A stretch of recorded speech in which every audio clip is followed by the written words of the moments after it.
Om Asmatgurubhyo Namaha. Krishno Rakshatu no Jagatraya Guruhu Krishnam Namasyamyaham. Krishne Namarasyatravo Vinihataha Krishnaya Tasmai Namaha. Krishna Deva Samuthitam Jagadidam Krishnasya Dasosmyaham. Krishne Tishtati Sarvametadakhilam. He Krishna Samrakshamam. Jai Srimanarayana. With blessings of Sri Chinna Swamiji. We finished chapter 11 last week. We'll review slokas 53, 54, and 55. And then we will start chapter 12, Bhakti Yoga, today.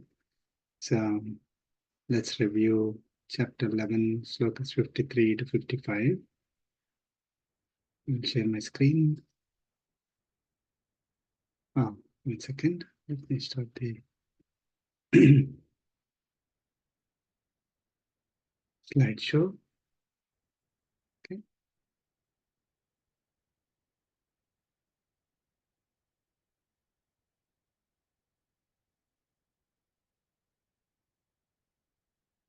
First question. Do the spiritual practices such as studying the Vedas, practicing austerities, giving charity, and performing sacrifices have any limitations in attaining our goals?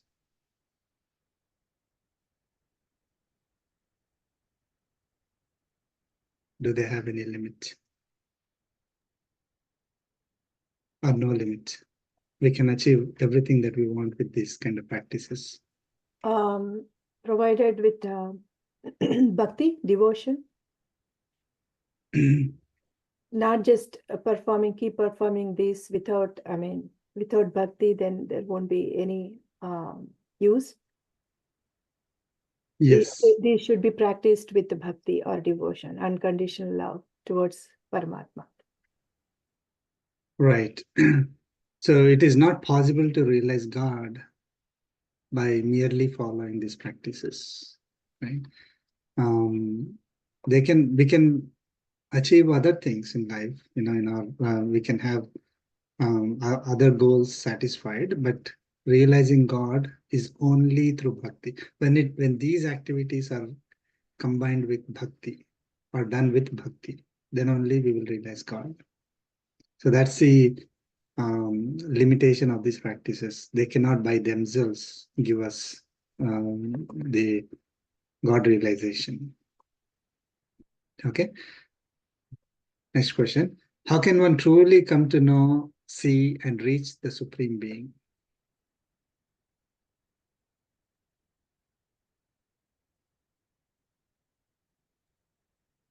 Yeah, like we said in the first question, same with the bhakti, unconditional love. Focus on him. Yeah, Yes.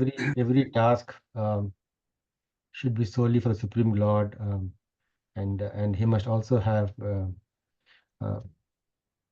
bhakti, yes, and he should not get entangled in any attachments or bondage. Yes. So basically, bhakti is the key there. So only with bhakti we will be able to attain God realization, to know, see, and experience Paramatma, right? So other things like any other means will of course lead to bhakti, and then bhakti will lead to Paramatma, right? So any other means is karma yoga and jnana yoga.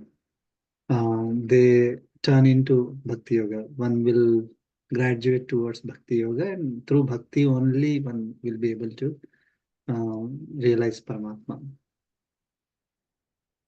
Okay, next question. Why does Lord Krishna emphasize performing all works as service to him?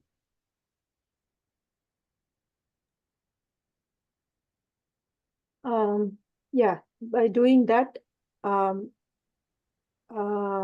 by offering everything to him, it reduces our karmic bondage. Also, it will reduce the obstacles that we face in our bhakti path or spiritual path. We need to do. Very good. Yeah, I try to elaborate this in the notes that I've provided to you. Later, yeah, when you get time, please go through. Okay. Okay, next question. Very important question. Answer this question immediately, within few milliseconds. Who do you work for? God.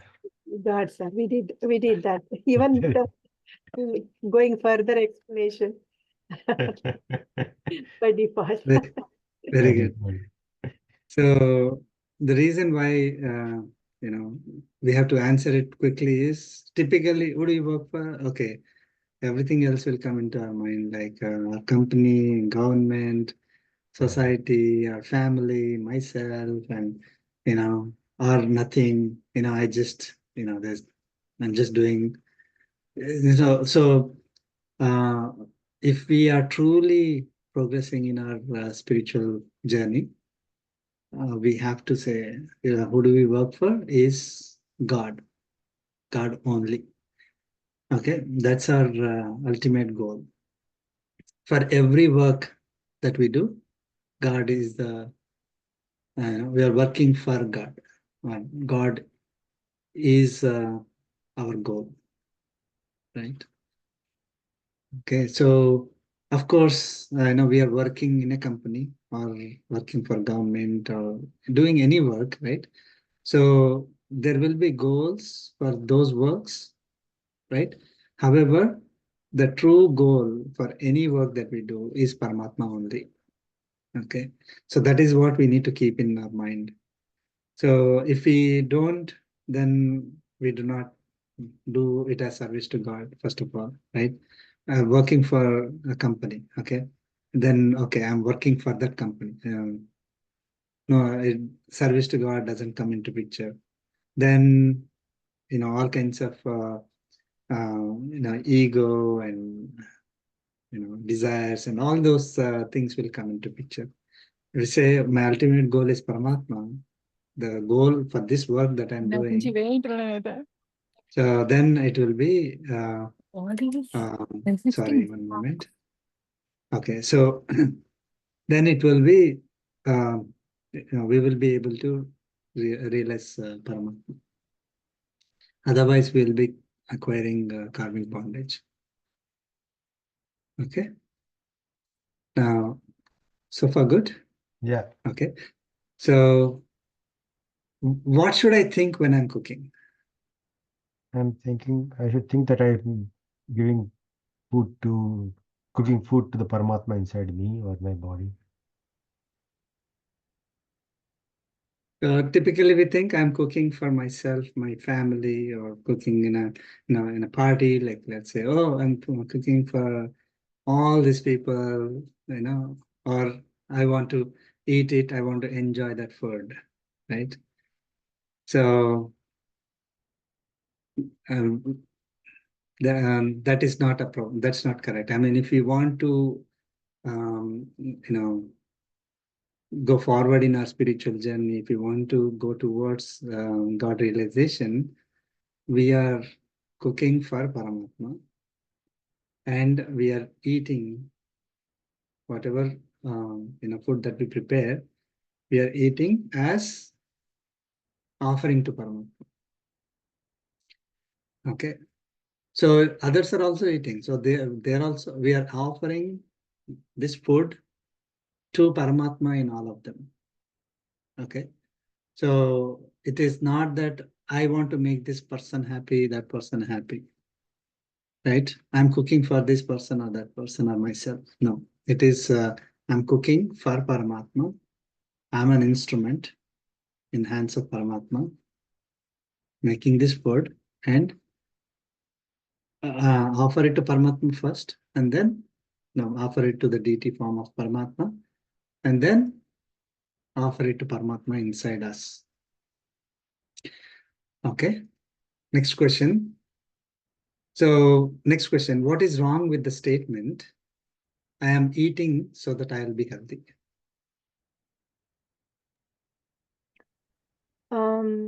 It is wrong if you don't realize that eating also, because of the God's blessing, that we are able to eat, we are able to perform that action. Also, the health is also blessed by the Paramatma. Paramatma is the only one who is blessing us with the health through food. So just by thinking I'm eating so I'm healthy, missing that thought is wrong. Yes. Yes. So basically, I am eating. So that we are thinking, body, right? First, at the basic level, when somebody says I'm eating, is like I'm eating, the body is eating, I'm eating that. Okay. So I'm eating independently. Paramatma didn't come into picture, right? So ideally, we have to say I am an instrument in the hands of God, and I'm performing this action for Paramatma, right? So eating is an action. Okay. That eating, again, that I'm doing it independently. No, this is an action of Paramatma. For Paramatma, I'm doing this, right? Okay. And with the energy that Paramatma gave me, that I'm doing this. What am I eating? I'm eating food. Okay. So this is my food I'm eating. Okay. That's what we think. The food that we are eating, is it really created by us? No. Right? We might have bought it. We might have maybe, maybe if I'm a farmer, I cultivated, I grew it, but I didn't create that food at all, right? No matter how much I try, I cannot create a tomato, right? Or anything else, right? So the food is not created by us. We might have bought it, or we might have, like society might have approved us. Okay, this is what you can eat, because I went to a shop and bought it. So the food that I'm eating is not my food. It is Paramatma, that who gave me that food. Okay. So it is Paramatma's action I'm doing. Paramatma gave me the food that I'm eating. Right. First of all, I cooked it, or maybe I'm eating a fruit, let us say. So I'm eating that. And I will be healthy because I ate the food. So that eating and food are the two. I'm linking it to the health. That is the expectation. So when I'm doing that action, I'm expecting the result and doing it. Whenever we do any action, we have to do without expectations, right? If there is no, like, that expectation is implicit here, right? I'm eating food so that I'll be healthy.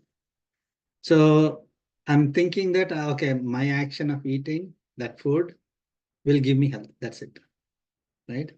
Paramatma didn't come into picture at all. So that, that's against the principles, right? So I'm eating the food as an offering to Paramatma.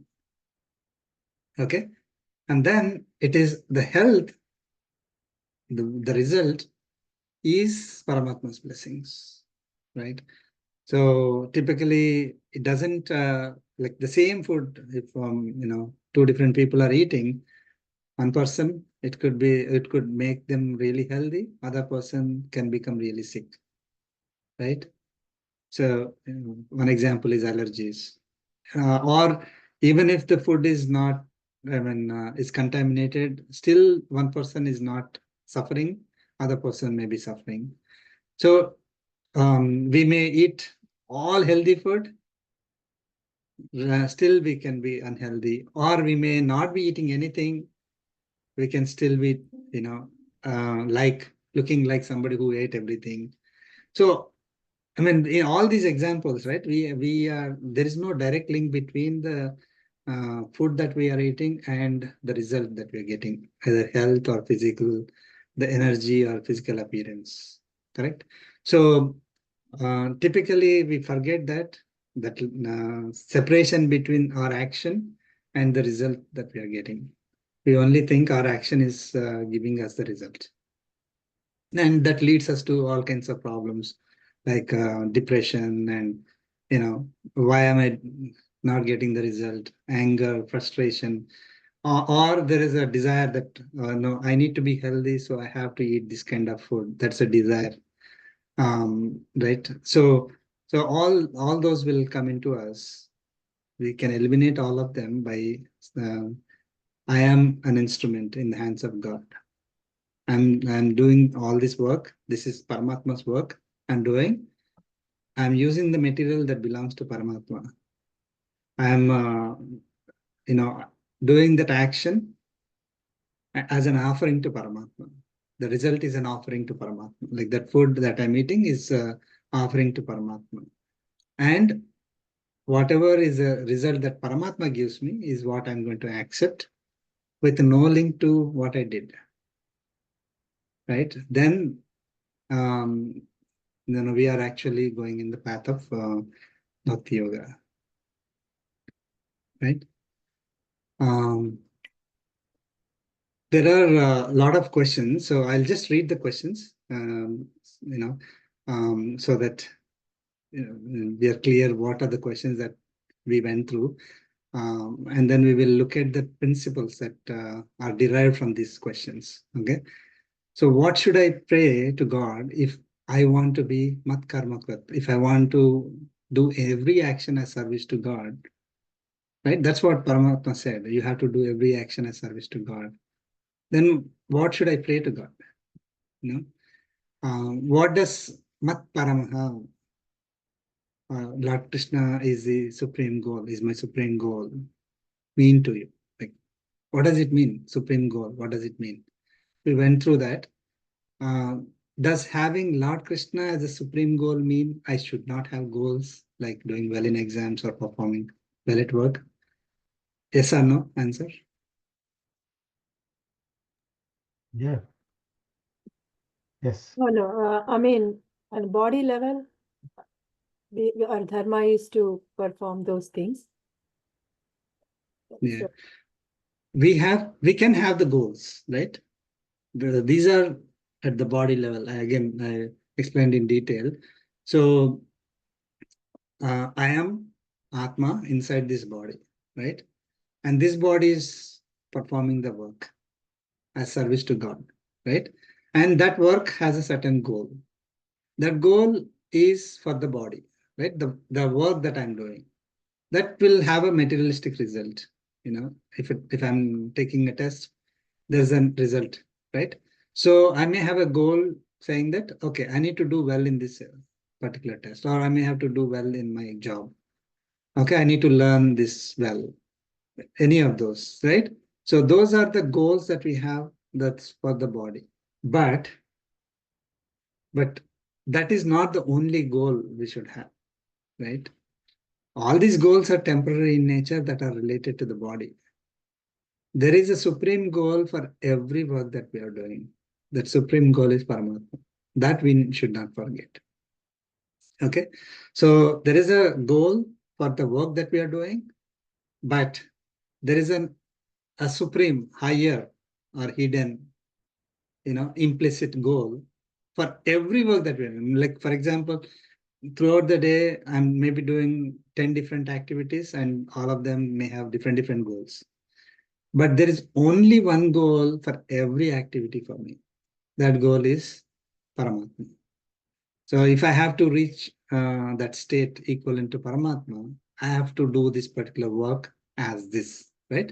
Like if I need to do well in an exam, I need to study whatever is the syllabus. I need to study well and all that. So in order for me to attain the state equivalent to Paramatma, every work I need to do in a certain way, right? So that is the goal with which I am going to do the work. The work itself may have a materialistic goal, like passing the exam or getting a promotion in the job, right? So there is no, conflict between the two, right? Supreme goal is there, and there's a goal for the works that we are doing. One thing that is most important is the work that we are doing, whatever goal we have, should not be contradicting the supreme goal, right? And also, we should not forget the supreme goal. Like if I'm earning money, for example, if I'm doing the job, earning money, if that is a goal I have, that earning money should not be at the cost of losing my supreme goal, right? Maybe hurting other people or cheating or doing whatever is not prescribed in the dharma, in our righteous duties. Doing those activities and earning money is going against the principles. Or when I'm doing that work with a goal, right? I have to earn this money. If I'm doing it as I am doing it, this is my work, and the result that the money that I'm getting is for myself, right? If I'm doing it that way, again, it is against my supreme goal, right? I will not be able to attain my supreme goal. So if I'm doing the work without contradicting the supreme goal, I can have whatever is the goal for that particular work. There should not be any problem. Any questions on that? Okay. So next question, how can considering Krishna as the supreme goal influence one's actions and mindset? We'll skip that one. How can I perform an activity like cooking and eating while considering Krishna as a supreme goal? Right? Why is freedom from attachment essential for a devotee's spiritual progress? Why should we be free from hatred towards all beings? How can a devotee practice being free from hatred towards all beings? Why and how do I practice? Right? How can I check if I'm truly devoted to Lord Krishna? Right? Each one of them is like a long answer question that we went through. Okay, so based on those three slokas, 53 to 55 slokas, based on the answers to those questions, I've entered those answers into ChatGPT and asked it to give me the summary, give me the practices, the main principles. Okay, so there's no problem in using ChatGPT, even for our devotional work. Okay. Only thing is we should not forget what's the purpose of doing that. Okay, so we'll go through this. I mean, it was interesting how ChatGPT gave this, right? Devotion is key. Mere ritualistic practices like charity, sacrifices, or austerities have limitations in attaining spiritual goals. They become truly effective only when performed with genuine devotion to God. Okay. We have to align our actions with a higher purpose. Instead of performing actions with a focus on personal gain, approach every activity as service to God. This mindset helps in overcoming ego and fostering humility. Okay. Perform duties without attachment. Third principle. By viewing work as a service to God, you can minimize the stress associated with the results and focus more on doing your best. And this is one of the questions that all people ask. Oh, if I'm practicing Bhagavad Gita, you should work without attachment. You should work without having expectations on the result. Then my work would be inferior. Only when I have the desires go. Then only I'll be pushing myself. I'll try to do my best. No, it's opposite. So the stress will be minimized, and we will do our best when we are doing our duties without attachment. It helps you stay detached from outcomes and concentrate on the process. Typically, when we focus on the outcome, we lose track of the process. And if we don't focus on the process, our result will be inferior, right? Next principle is shift perspective on daily chores. There's one more important thing. We are doing daily chores throughout the day, and we typically forget about Paramatma. while doing any of those chores, right? We only think that, oh, if I go and stand in front of DT, if we have at home, if we are doing it on a daily morning time after bath, that's fine. Or some people, they don't have that also, and then they have to go to temple, and then only they think, oh, they can pray to God. But it's not necessary. We can do all our activities connecting ourselves to God. So even mundane tasks like cooking or eating can become spiritual practices if done with the intention of pleasing God. This shift shift in perspective adds meaning to everyday life. Every activity that we do. I mean, in one of the previous sessions, I said even breathing, right, is an action. We are breathing, right? Without breathing, we cannot live. Every breath, breathe as an offering to God. Okay, that's what is meditation, right? So they say, oh, focus on breathing, focus on breathing. But at that time, we are actually meditating on, we should ideally meditate on Paramatma. So even that breathing is a worship, is an act of worship. Okay. Next principle, embrace the role of an instrument. See yourself as an instrument of God in all actions.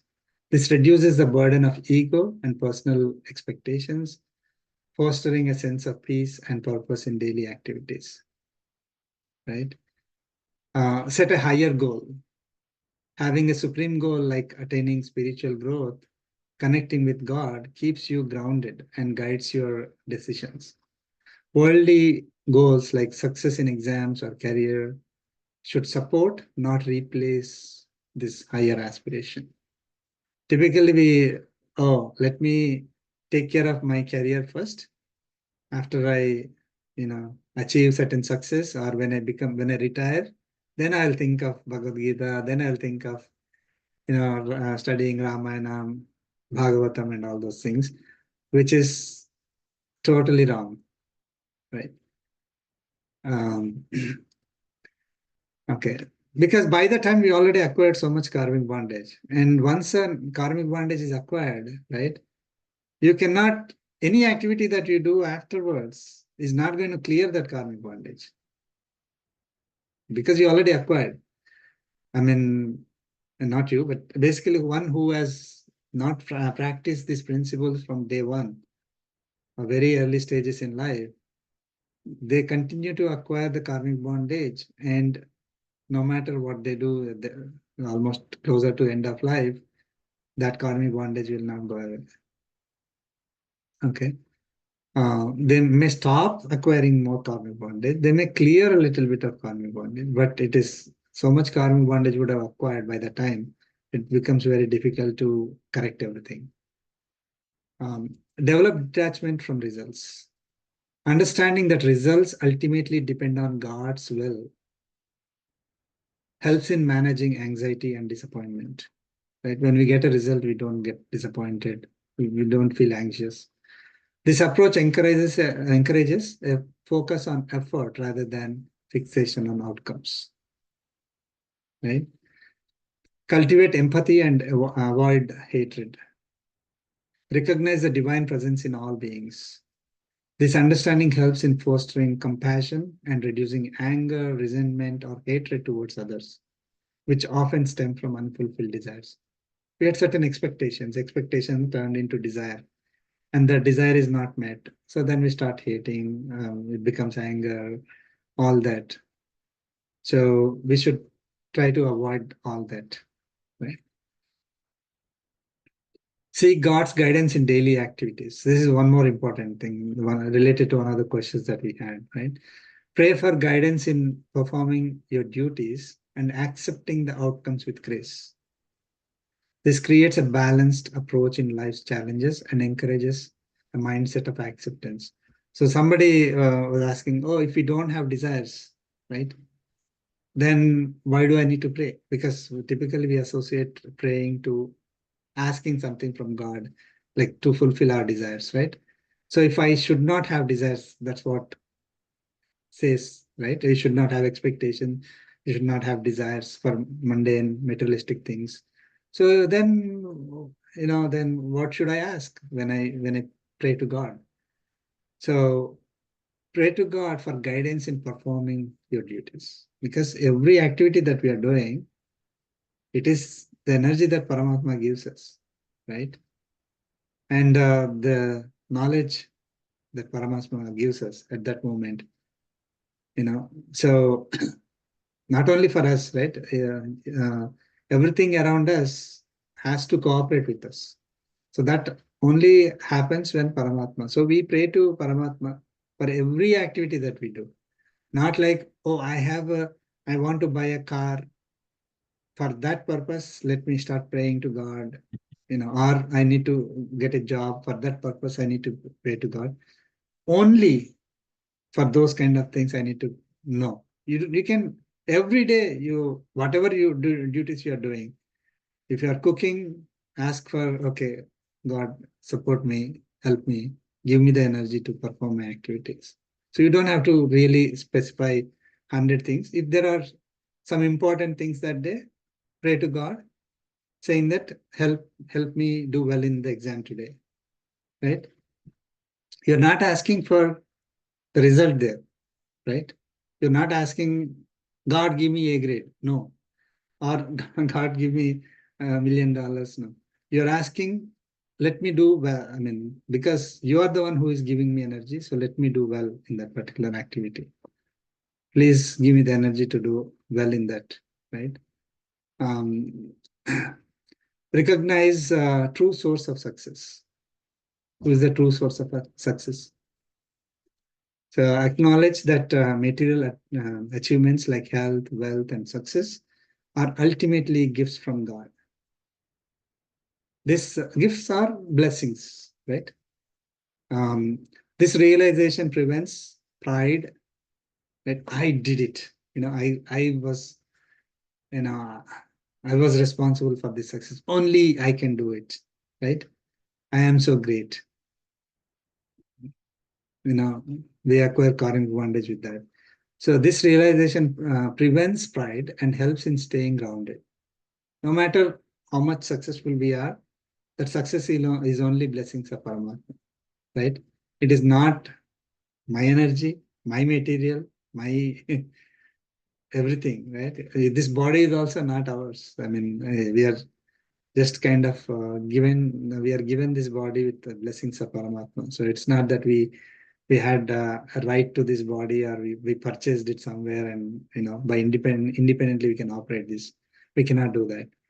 So this body is given, provided energy by Paramatma. We did it. So when we are doing such an activity and we got the success belongs to Paramatma only. So it fosters gratitude in all situations. So these are the practices. If we can include in our daily life, that'll be great. Any questions on these practices? It is very tough to include. What's that? It's very tough to include in it.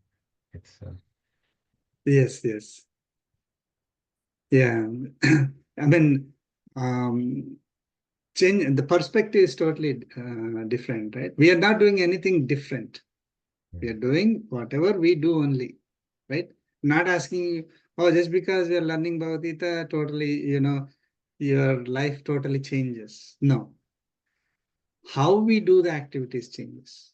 What kind of activities that we choose, to some extent. Obviously, if somebody is, like not doing the right things, which is generally not the case, right? People are following the law, doing whatever they are supposed to, working hard, right? So we don't have to change any of that just because we are learning Bhagavad Gita. In fact, learning Bhagavad Gita will help us do those activities better, and at the same time not acquire karmic bondage. We can get rid of our karmic bondage that was acquired previously, And we will be, as a bonus, we will become closer to God, and we'll go next level in our journey towards attaining the liberation and the ultimate bliss. Okay, thank you. So we'll move on to chapter 12.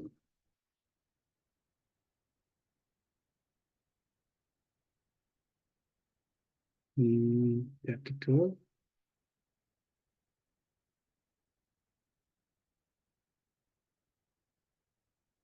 Bhakti Yoga. So we learned the importance of bhakti, right? Without bhakti, we cannot attain our goal, right? The goal, only goal with which we are born, right? I mean, we are born with only one goal. We are given this particular body as a instrument for us, as a way of reducing our karmic bondage, right? But unfortunately, if we don't know that, we will be acquiring even more karmic bondage. And especially human life is given to us to reduce karmic bondage and reach a higher level. So bhakti is most important. We learned what is bhakti and the importance of bhakti. Now we will learn more about it. Okay. So Bhakti Yoga.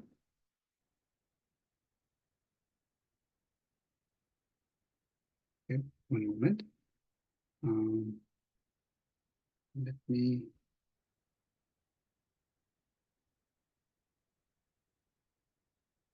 share 1 second.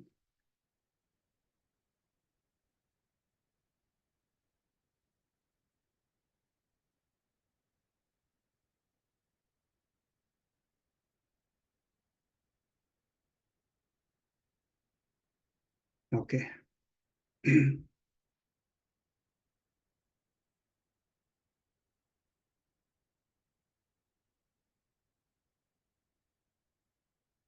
Hope you can see.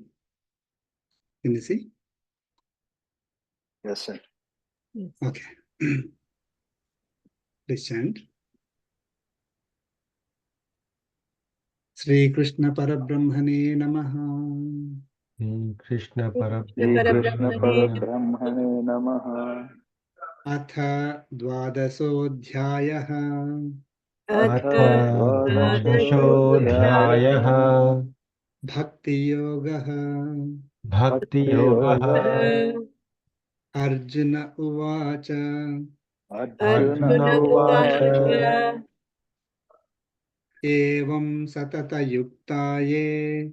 एवं एवं एवं सततयुक्ताये सततयुक्ताये Bhaktas Tvam Paryupasate. भक्ता भक्ताः त्वां त्वां त्वां पर्युपासते पर्युपासते पर्युपासते Ye Chapyaksharamavhyaktam. ये ये एकाप्यक्षरमव्यक्तम् चाप्यक्षरमव्यक्तम् चाप्यक्षरमव्यक्तम् Tesham ke yogavittamaha. तेषां तेषां के तेषां के के योगवित्तमाः योगवित्तमाः Let's chant together. Arjuna Arjun उवाच उवाच Uvacha. एवं Evam satata सततयुक्ताये yuktaye. Bhaktastam भक्तास्त्वां भक्तास्त्वां paryupasate. पर्युपासते Ye ये चाप्यक्षरमव्यक्तम् चाप्यक्षरमव्यक्तम् chapyaksharamavhyaktam. तेषां तेषां Tesham के के ke योगवित्तमाः yogavittamaha. So Arjuna is asking the question here. Arjuna Uvacha. Okay.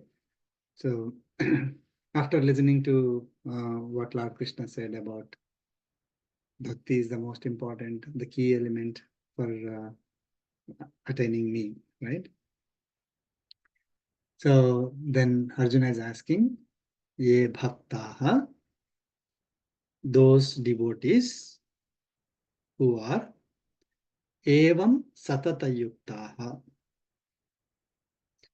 ever united with you.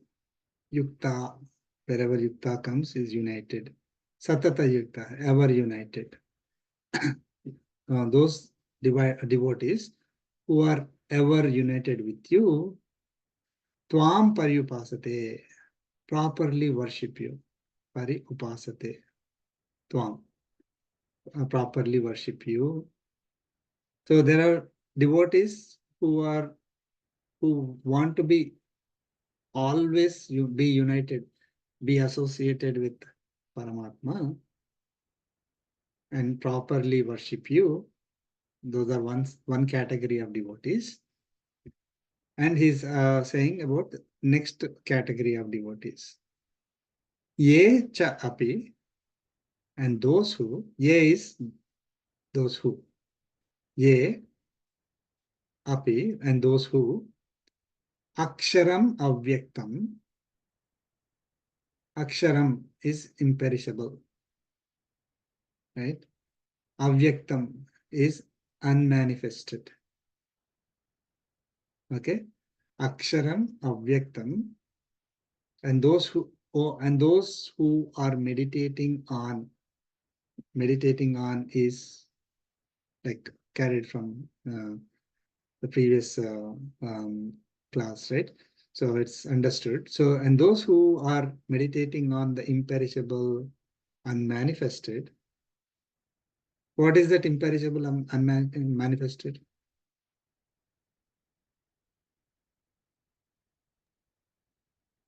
Atma.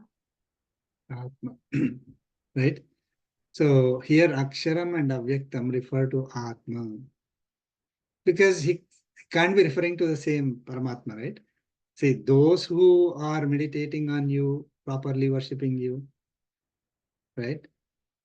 And those who cannot be like again referring to Paramatma. So Paramatma is also imperishable and like of course the Paramatma and Atma are equivalent, right, to some extent. So Aksharam sometimes may refer to Paramatma. However, here Aksharam is definitely referring to Jivatmas only. Okay. So Aksharam Avyaktam, imperishable, unmanifested. Tesham, of these two types of people. Ke Yoga Vittamaha. Ke means asking question. Ke Yoga Vittamaha, who are the best? Tamaha is best. Taraha is better, right? Yoga Vittamaha. Those who are the best knowers of the means. Yoga here is referring to means to achieve whatever they want to achieve, right? So who are the best knowers or who are the most wise people, right?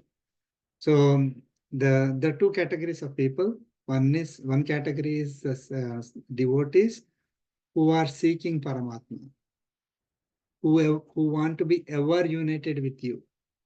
Okay, those who are aspiring for liberation, those who are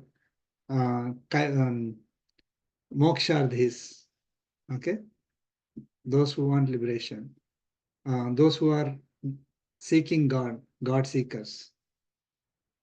That is one category of people. Second category of people are those who are meditating on Atma, which is imperishable and unmanifested. Okay, so pure Atma is what? Pure Atma is unmanifested. Atma, when it takes when it takes body, takes birth, then it is manifesting in that particular form, right? So, but pure Atma, if I'm meditating on myself as pure Atma, it is imperishable and it is unmanifested, right? So between these two types of devotees, who are the best? Okay, so should I be, in other words, should I be a God seeker or Atma seeker, right? Atma seekers are called what? Sankhya yogis. Kaivalyarthis. Kaivalya. Kaivalyarthi. Kaivalyarthi, moksharthi. Kaivalyarthi is one, they're Kevala Atma, right? So they're focused on the pure, attaining the pure state of Atma or Atma realization or self-realization. Self is referring to Atma. So I'm meditating to get self-realization. If somebody says that, right? They're basically meditating to meditating on the pure state of Atma in order to attain the pure state of Atma. Okay. So once they attain the pure state of Atma, they also don't have rebirth, right? Because pure state of Atma means it doesn't have karmic bondage. Once it doesn't have karmic bondage, there's no need to take birth again and again. They're not forced to, that Atma is not forced to take birth again and again. So so our goal is to come out of this rebirth means I can either aspire to be a Kaivalyarthi, that is self-realization or Atma seeker, or I can aspire to be Moksharthi or God seeker. Okay. In case of Kaivalya, we went through this in the previous chapter, but revision. So in case of Kaivalyarthi, they don't take birth and they're happy by themselves, right? I mean, that Jivatma, once it attains that state of Kaivalya, then it is not taking birth again and again, and it is happy by itself, right? Enjoying its own self. In case of Moksharthi, one who is attaining liberation, who is a God seeker or God realization, one who gets God realization, they do not take birth also. And they always serve Paramatma. So that is the difference. Okay, so they are also not taking birth. They get moksha, and then those jivatmas are serving Paramatma in whatever way it wish, those jivatmas wish, right? Okay. So we are calling that as muktatmas, right? Baddhatma and muktatma. Baddha is bound atma, all of us here. And muktatma is the atmas that got liberated. So they are when they reach that in a moksha state, they are actually serving Paramatma. So between these two, if I want to be like, who is the best knower? Those devotees who are focused on self-realization or Atma Prapti, or those devotees who are Bhagavad Prapti or God seeker, right? That's what Arjuna is asking. Okay. So Lord Krishna is answering in the next sloka. You can guess who is the best, who knows the best.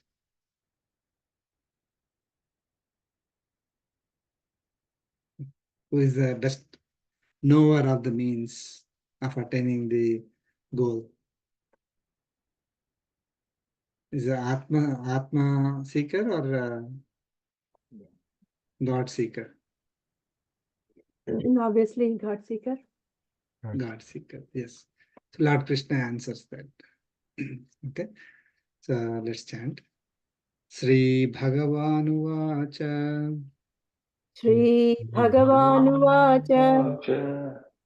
Maya Vesya Mano Ye Mam Maya Veshamano Nitya Yukta Upasate Nitya Yukta Upasate Shraddhaya Parayopetaha Shraddhaya Parayopetaha Te me yuktatama mataha. Te me yuktatama. Let's chant together. Sri Bhagavan Vacha Maya Vesya Mano Hemam Nityayukta Upasate Shraddhaya Shraddhaya Parayuktaha Parayuktaha. Te Te me me Yuktatama yuktatama. So, Lord Krishna is answering.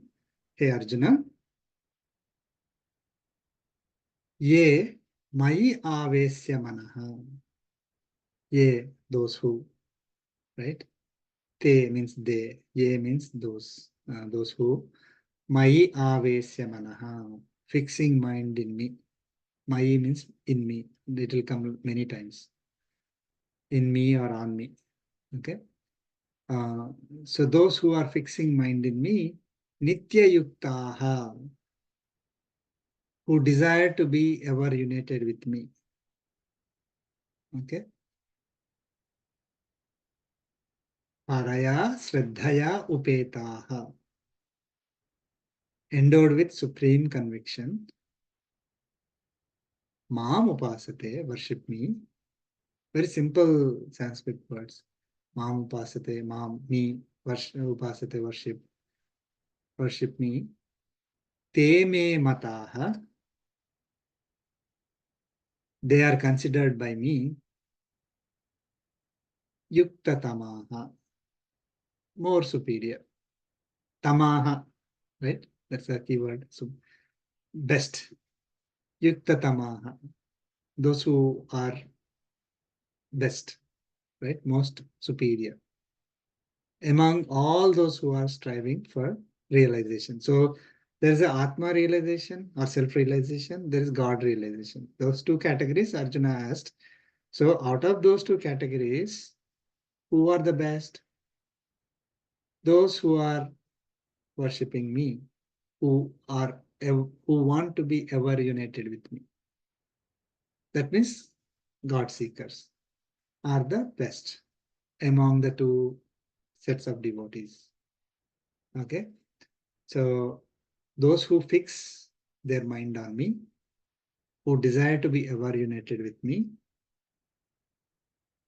endowed with supreme conviction, Shraddha, Paraya Shraddhaya, with supreme conviction. Those who worship me, Mamupasate, they are considered by me as the best. Okay, best among the two. So, what is Shraddha? Belief in Shastras or God. Okay, I mean, so literal meaning I'm looking for. Like if I have Shraddha on something, what Commitment, right? Focus, conviction means? What does conviction mean? It's very important here. So basically, conviction has two parts. One is that ruchi, interest, taste, ruchi, right? I like it. Okay. So let us say I like playing cricket. Let us say. So that I have that ruchi. I have set some goals. So I like playing cricket. Now, is that conviction? Only half part of it is half. So I have ruchi, but if I don't have twara, is I want to do, pursue it, right? With they say pursue with conviction, right? If I don't show that urgency, twara is urgency. So if I don't show that urgency, I don't have conviction. I may have ruchi, but I don't have urgency. So here, Lord Krishna is saying those devotees who ever want to be with me, who want to be with me forever, right? Ever united with me, nitya yuktaha. Okay, that is a ruchi, right? And those who are having the urgency to attain me. Like, we just went through the example, right? I have ruchi, I want to get liberation. I want to have the permanent bliss and all that. But I'll see, after 60 and when I retire, I'll try to read. I'll learn about Paramatma, right? That is not Shraddha. That is not supreme Shraddha also. Okay? It's not even Shraddha, it's not supreme Shraddha. So if I don't have the ruchi, but I have the urgency, right? Also fails, obviously, isn't it? Because after some time I will get bored. I know I'll get the no, I'm not getting the result I want, so let me drop out, right? So these people will never drop out, right? I want Paramatma. Paramatma is my goal. I have ruchi. I want to, I really want that state, right? And I am working towards it with urgency. Okay. With every opportunity that I get, I work towards it. Okay. So those are the people who I consider, Lord Krishna is saying, who I consider to be the best. Okay.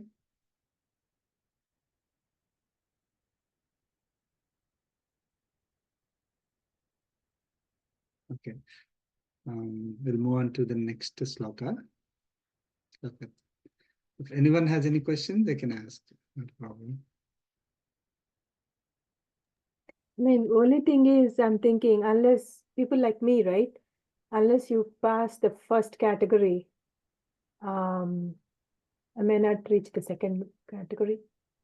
I mean, unless at least now I know there are two categories, two paths. Maybe I'll be focusing now both on that or more Yeah, on. we should not lose interest. Yeah. We should not lose that taste, right? I like it, right? That we should not lose it. And we should show our interest in pursuing it with every opportunity that we get. Not keep it for later, right? Yeah. And so basically one more thing is fixing their mind in me. For fixing mind in me, not like for 10 minutes, 15 minutes in the morning, right? Or whenever we get into trouble, or whenever some festival happens. Okay. That is continuous 24/7. Again, doesn't mean that we leave whatever we are doing, right? So every activity that we do it as Paramatma's activity, as service to Paramatma. There may be material things, there may be people around, we are talking to them or serving them or doing our job, whatever it is. Every activity that we do is Paramatma's activity only, not our activity. Okay. Of course, we have to do righteous things. When I say Paramatma, like if I have to do your job, I need to do what you want me to do. I cannot say, I like to do this job, and this is your job. I cannot say that, right? If I am doing your job means whatever you like, I'm going to do. That is why later on Paramatma says, I like this will come into picture. So Paramatma has likes, dislikes. It's like we kind of think, oh, why is he saying these kind of things? But if I have to do any work as your work, I need to know what your interests are, what you love, what you like. I need to do those things. Then I don't have to come and ask every time, hey, I'm doing this job. Do you like it? I don't have to say that. You give me the list of things that you like, and I'm great. I mean, I have any activity that I do, which, is in that checklist is good, right? So I need to do whatever you like, that is your job. And I need to, I should not go against them, right? So, and then I should, of course, Paramatma didn't say you have to, 5,000 years ago, he didn't say you have to do software job. Now, if I'm doing software job, then, oh, maybe, it's not, Paramatma doesn't like it. That's the principles are generic in nature. It can be applied to any type of work. We will be able to easily see whether it is in line with Paramatma's, guidance or not. Very simple. We'll go through those things without any, problem. So fixing our mind on Paramatma. Our mind is always filled with Paramatma's thought. At any moment, like you're watching a movie, you're listening to a song. Now, I think some of you might have experienced this one. When you are listening to a song, the boy is singing to girl or girl is singing to the boy. Think about Paramatma and listen to it. Okay, your total perspective change. You can apply Paramatma even at that. It's mundane cinema, like mass movie, song, mass song, but still you will be able to connect. You are not going to. You'll be amazed even. I mean, any lot of songs you can. People think, oh, you are listening to these songs, movie songs. So you are not, practicing these principles. No, we are practicing the principles even while doing mundane activities, even while we are doing. Of course, we don't go out of the way and try to find. If we happen to listen, we are able to apply the principles that we learned in Bhagavad Gita and connect those activities to Paramatma.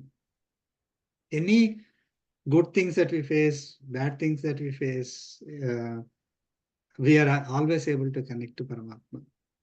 We don't go out of the way and say, let me do this bad activity and then try to find Paramatma in that. No, that we won't do, right?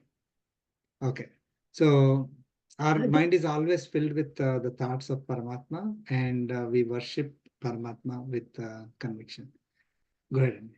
Varaprasad Garu, like going back to first one, right? Unless you have Atma knowledge. I mean, true. Like in the first sloka, we said Kaivalyarthi and Moksharthi. Mhm. One has to go through the first step, right? Even go to moksham. Which step? The first sloka that Yeah. I mean, first step is Kaivalya, you're saying? Yeah, yeah. no, not necessary. We should not actually. So Um, these two are two separate paths. I know, right? one, unless you don't know your true self, you think it's possible to. Yeah, Okay. that is what Lord Krishna answers. Mm. So if should I meditate on Atma and aspire to be pure Atma in Kaivalya state, where I will be happy by myself, right? Clearing all my karmic bondage and not getting any rebirth. That is that state. Should I aspire to be that? Or should I aspire to be always united with you, be united with you, right? So let's say person A, should I be with that person A or should I go to a forest, right? Yeah. So, I mean, Kaivalyardis, they are alone, happy by themselves, right?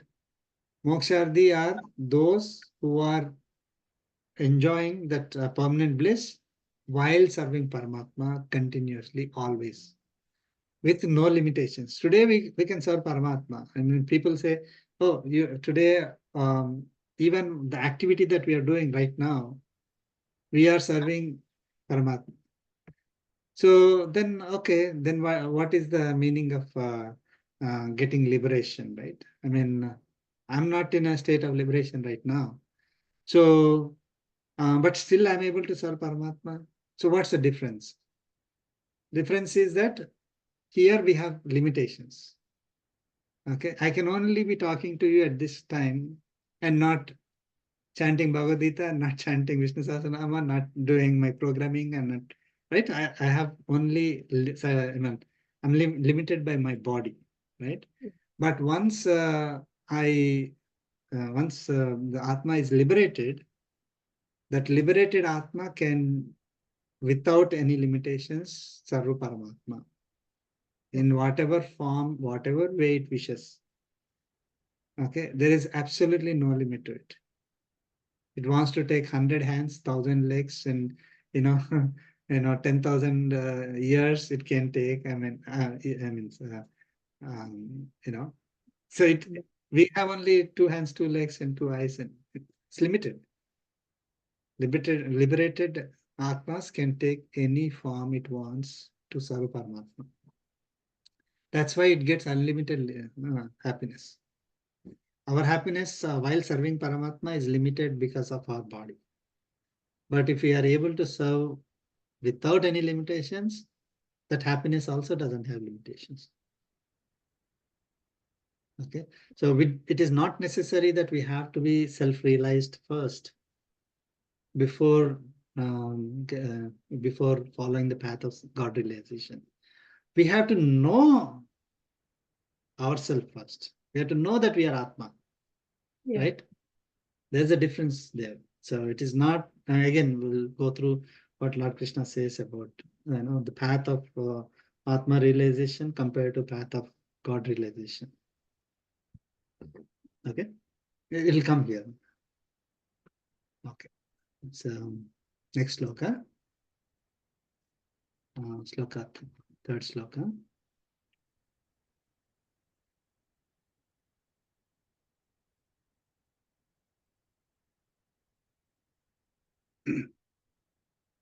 Please chant. Etvaksharamanirdesyam Etvaksharamanirdesyam avyaktam paryupasate avyaktam Avyaktam paryupasate paryupasate sarvatra gamachintyam cha sarvatra gamachintyam cha sarvatra कूटस्थमचलं ध्रुवम्.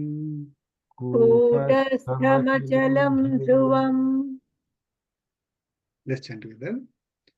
Etvaksharamanirdesyam Etvaksharamanirdesyam avyaktam avyaktam paryupasate paryupasate sarvatra sarvatra gamachintyam cha sarvatra कूटस्थमचलं kutastamachalam dhruvam. ध्रुवम्.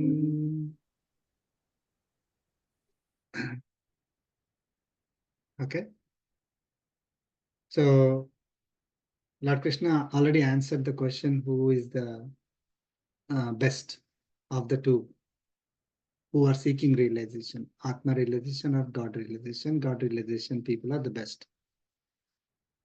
Now Lord Krishna is saying, Ye tu aksharam anirdesham. So tu is there, right? So tu means but. So after talking about the God realization people, he's saying but means he's going to talk about the people who are, the devotees who are seeking self-realization, Atma realization. Those ye tu, ye means those who paryupasate, they're completely engaging in meditating. Okay, not worshipping here, meditating. What? Aksharam, anirdeshyam, avyaktam, sarvatragam, achintyam, kutastham, achalam, dhruvam. Because these are all all are referring to Atma. Aksharam, imperishable, indestructible. Anirdesyam, cannot be defined or identified by a name. See, Atma cannot be identified by a name like this Atma is Deva, this Atma is Manushya, XYZ. This Atma is an animal. This Atma is sthavara, stationary. Because an Atma can take any of these bodies, right? You cannot say this Atma is Deva Atma. So an Atma that occupies a Deva body, Devata's body, can also take another birth and take a Manusha body. Manusha, Atma which is in the Manusha form, can also take another birth as either Devata or as a Tiryak, as an animal, right? So this Atma can move from any category of beings. So you cannot say, you cannot tag an Atma as this category, right? So you cannot name it, saying this is Indra Atma. You cannot, because that Atma, the Jivatma that is Indra body, can take another body next birth. So an Atma cannot be Indra. The body is Indra. So same way for us, I am in this body called by my name here right now. But the Atma cannot be called by my name in this birth, right? This Atma can take any birth, right? So then it will be called something else. So you cannot say with certainty what is the name for that Atma. Okay, so that is Anirdesyam. Compared to that, how about Paramatma? Can Paramatma be can Paramatma be referred through a Devata, Manushya, Tiryak, Sthavar?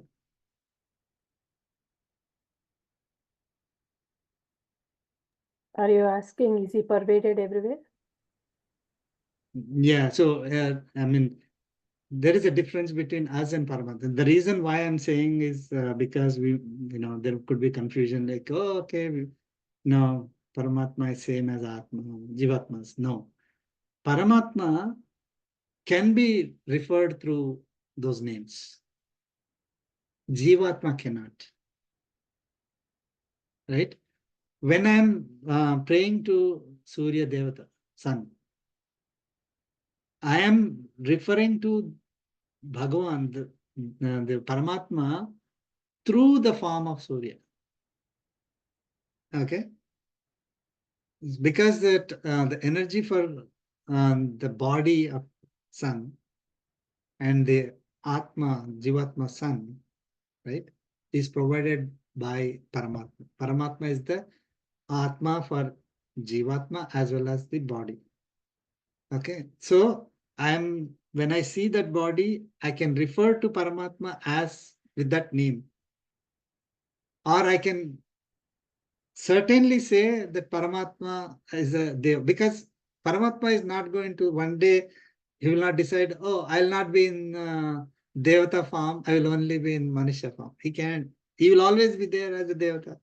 He will always be there as Surya, as long as Surya exists, right? The body exists. So it is not that he's going from one body to another body like Atma.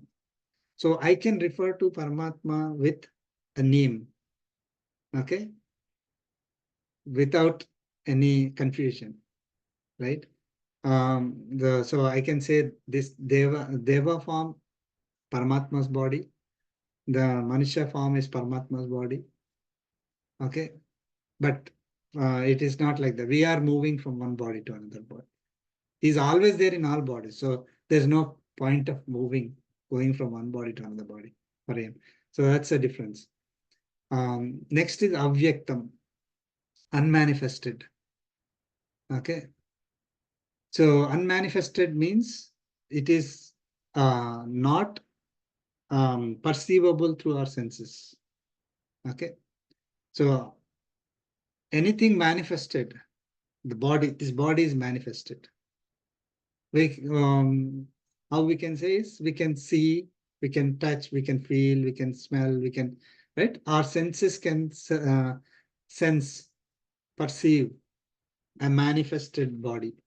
But Atma is not like that. We cannot perceive it. That is called avyaktam. Okay. Atma is there, but you cannot see. Okay. You can only see the body. Sarvatragam is that which is which can enter anything. Sarvatragam. Sarvatragam is which can enter anything. So Atma is there in the smallest ant and the biggest whale, from smallest to the biggest. It is there in a small, Atma can be in a small particle, like an atom, it can be in a mountain, right? So it can take, the Atma can enter anything, smallest or the largest. Okay, so that is Sarvatragam. Achintyam. Achintyam is unthinkable.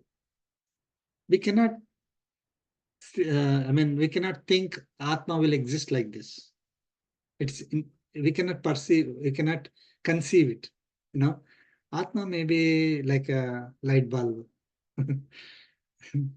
We don't know how it is, right? In the whole body, Atma is there somewhere, right? And how it exists, we cannot separate it, we cannot see it, we cannot feel it, touch it, smell it. We don't know how it is present in this body. This inconceivable, unthinkable. And Kutastham, the one that does not change form when it goes from one body to another body. Okay, so like Kutastham refers to the large block of iron that is called Kuta, on which you put an iron and then you beat it and the iron bends, right? Even though the small iron rod, you put it and beat it, the iron rod bends, but the block of iron that is under that doesn't change form, right? Same way, when Atmas are present in this body, the body undergoes changes, right? But the Atma never changes form. Body may feel cold, body may feel hot. Now that is one body. It goes from one body to another body. Still, it doesn't change form. It's always in the form of knowledge. So it is Kutastham. Achalam. Achalam is it does not grow or shrink. It does not get disturbed. Okay. And Dhruvam is fixed, eternal. It is always there, everlasting. Okay. So all these are referring to Atma. Unfortunately, we have less time. We'll cover the next sloka also, if it is okay. That is continuation of Lord Krishna is talking about the Atma.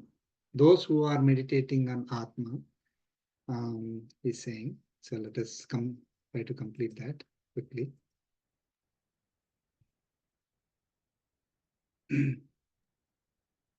Please chant. Sanniyamyendriyagramam Sanniyamyendriyagramam sarvatra samabuddhayah sarvatra samabuddhayah te prapnuvanti mameva te prapnuvanti प्राप्नुवन्ति मामेव mameva sarvabhutahite rataha. sarvabhutahite सर्वभूतहिते rataha. रताः Let's chant together. Sanniyamyendriyagramam Sanniyamyendriyagramam sarvatra sarvatra samabuddhayah samabuddhayah te te prapnuvanti prapnuvanti mameva mameva sarvabhutahite sarvabhutahite rataha. rataha. So those who are meditating on Atma, which is imperishable, indestructible, and cannot be defined as a particular category, right? So all that coming from the previous sloka, Lord Krishna is continuing. Sanniyamya indriya gramam. after restraining well all the senses, indriya gram, all senses, sanniyamya, after restraining, sarvatra samabuddhayaha, treating with equal regard everywhere, sarvatra, everywhere, samabuddhayaha, treating with equal regard, So atmas in all beings are same, are equal, not one, doesn't mean that there's only one atma in all beings. It is equal in all beings, equality. Okay, having the same attribute of jnana, knowledge. Sarva bhuta hite rataha, interested in welfare of all beings. Sarva bhutas, all beings, hite rataha, interested in welfare of all of them, not wishing ill, bad to happen to anybody. They mameva prapnuvanti, certainly attain me. Okay, so those who are meditating on Atma as we described in the previous sloka, those who are meditating and those who are restraining their senses and treating all beings with equal regard and interested in welfare of all beings. Okay, if we do that, those devotees who are seeking Atma realization, they certainly mam eva prapnuvanti, certainly attain me. However, right, here attain me does not mean same as the previous category of people who want to be ever united with Paramatma. Okay, this attain me is attain the state equivalent to me.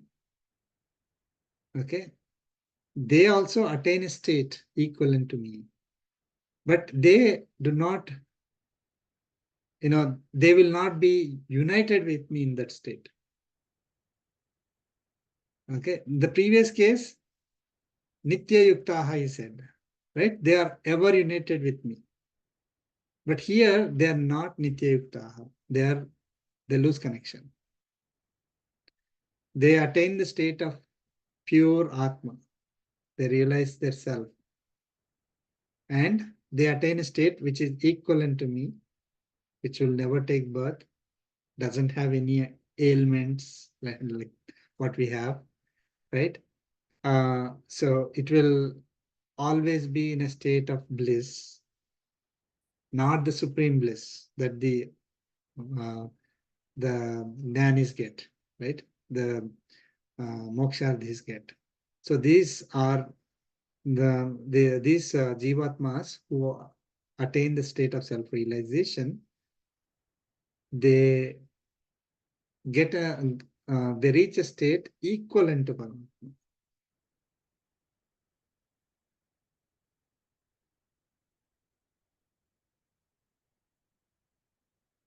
So controlling senses, given extra, right? Meditating on Atma, controlling their senses, restraining the senses and treating all equally. That means we are able to see the Atmas in all beings as equal, right? The bodies are different. All Atmas are equal and not wishing ill to anybody. Always wishing, well, sarva bhuta hite rataha, wishing welfare of all beings. Then they also attain. My attain me is attain a state equivalent to me.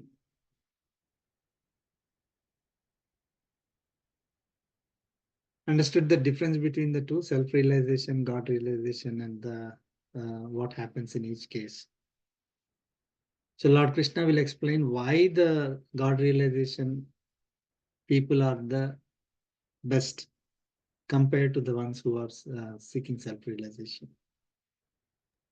Okay? Yeah. Any question before we conclude? Yeah, good, sir. Okay, finished 4 slokas. Thank you. Conclude with the concluding prayer.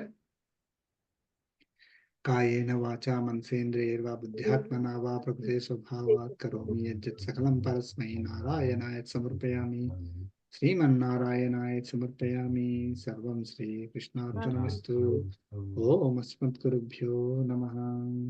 Shrimanarayan. Jai Srimanarayana. Jai Srimanarayana. Thank you all. Thank you. Thank you so much.